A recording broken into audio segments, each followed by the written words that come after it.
दुष्प्रभावों को झेल रहे हैं।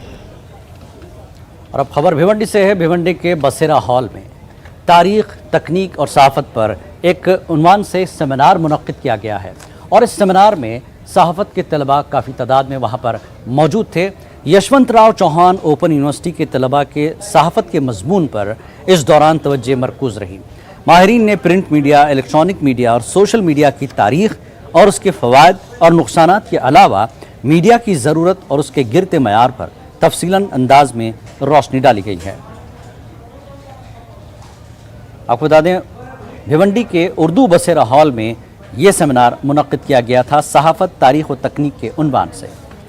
चाहे वो प्रिंट मीडिया हो, चाहे इलेक्ट्रॉनिक मीडिया हो, उसका इम्पैक्ट जो है वो समाज पर बहुत गहरा पड़ता है।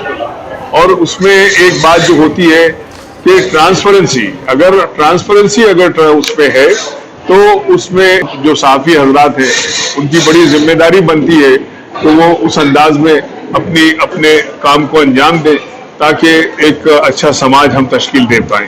तो जो माहिरीन यहाँ पर आए थे निसाब पढ़ाने के लिए, वो अमली मैदान में, सहाफ़त के अमली मैदान में हैं, इसलिए उन्होंने यहाँ पर सहाफ़त के अमली पहलू से print media, electronic media, social media, तो उसका जो अमली पहलू है वो सामने रखा। आज भी प्रिंट मीडिया के 3 लोगों का एतबार कायम है।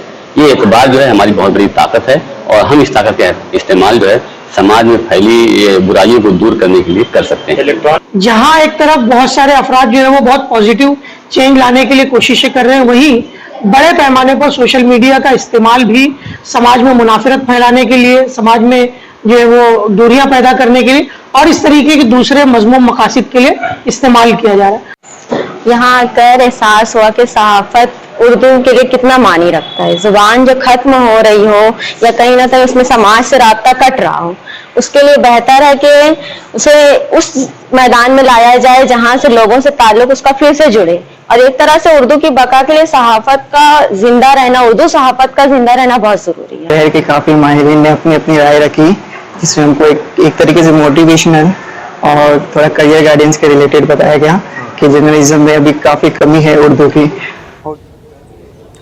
और कर्नाटक के बीदर में